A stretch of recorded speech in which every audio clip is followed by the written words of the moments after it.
भारत की पावन भूमि पर, जहाँ हिमालय की शिखरें आकाश को स्पर्श करती हैं और गंगा माँ धरती को पवित्र करती हैं, वहीं कैलाश पर विराजमान हैं भगवान शिव, आदि योगी, महाकाल, भोलेनाथ।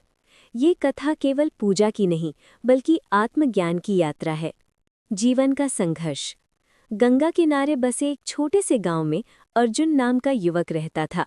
घर में गरीबी थी, पिता रोगग्रस्त, माँ चिंतित और छोटी बहन की पढ़ाई अधूरी। अर्जुन दिन रात मेहनत करता, पर मन में अशांति रहती। एक दिन उसने गांव के शिव मंदिर में जाकर पुजारी से पूछा, बाबा, लोग कहते हैं कि महादेव की पूजा करने से सब ठीक हो जाता है, लेकिन क्यों? आखिर हम उनकी पूजा क्यों करें? पुजारी मुस्कुराए, बेटा, महादेव की पूजा केवल इच्छाएं पूरी करने के लिए नहीं, बल्कि स्वयं को बदलने के लिए होती है। ये वाक्य अर्जुन के हृदय में उतर गया। उत्तर की खोज। अर्जुन ने ठान लिया, वो स्वयं महादेव से उत्तर पूछेगा। वो हिमालय की ओर चल पड़ा। कठिन रास्ते, बर्फीली हवाएं, भूख और थकान, पर मन में एक ही मंत्र था, ओम नमः शिवाय। रास्ते में उसे एक वृद्ध साधु मिले। उन्होंने कहा, क्या जानते हो, समुद्र मंथन के समय जब हलाहल विष निकला तो देव और दानव घबरा गए। तब महादेव ने वो विष अपने कंठ में धारण कर लिया। वे नीलकंठ कहलाए। साधु बोले, हम शिव की पूजा इसलिए करते हैं क्योंकि वो हमें सिखाते हैं दूसरों की रक्षा के लिए त्याग करना ही सच्ची भक्ति है। अर्जुन के मन में पहली किरण जगी। सादगी का रहस्य। अर्जुन आगे बढ़ा। एक रात उसे स्वप्न में दर्शन हुए। उसने देखा, न स्वर्ण मुकुट, न हीरे जवाहरात, बस जटाओं में बहती गंगा, मस्तक पर चंद्रमा, गले में सर्प और भस्म से विभूषित शरीर।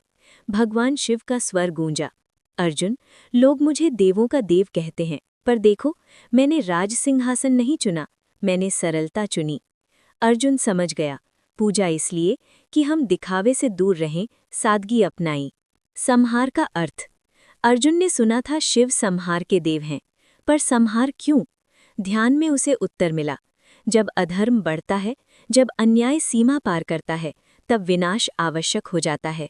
महादेव हमें सिखाते हैं, धैर्य रखो, पर अन्याय सहना भी पाप है। परिवार और संतुलन। अर्जुन ने देखा, महादेव केवल योगी नहीं, वे आदर्श पति भी हैं। पार्वती उनके अर्धांगिनी हैं, गणेश और कार्तिकेय उनके पुत्र। वैराग्य और गृहस्थ दोनों का संतुलन। इसलिए शिव की पूजा हमें जीवन का संतुलन सिखाती है। भीतर का शिव।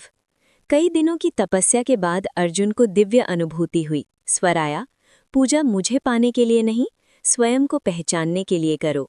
अर्जुन समझ गया, शिव बाहर नहीं, भीतर है।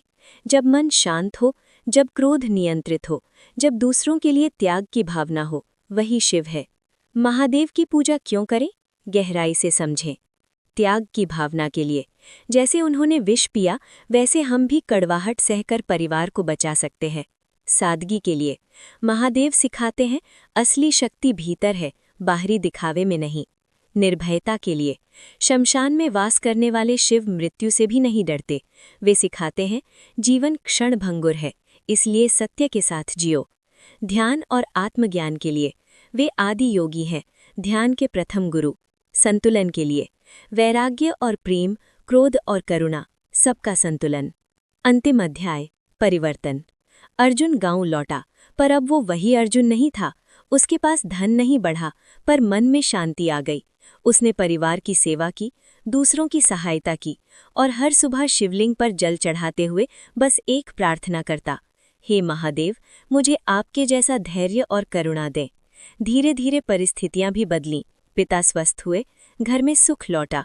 अर्जुन समझ गया, महादेव की पूजा चमत्कार के लिए नहीं, चरित्र के निर्माण के लिए होती है। कथा का सार। हम महादेव की पूजा इसलिए करते हैं क्योंकि वो त्याग का प्रतीक है, क्योंकि वो सादगी और संतुलन सिखाते हैं, क्योंकि वो हमें निर्भय बनाते हैं, क्योंकि वो हमें भीतर के अंधकार से मुक्त करते हैं। जब हम सच्चे मन से कहते हैं, हर हर महादेव, तो हम अपने भीतर के डर, क्रोध और अहंकार को त्याग देते हैं। अगर वीडियो पसंद आए तो लाइक, शेयर और सब्सक्राइब करना ना भूलें।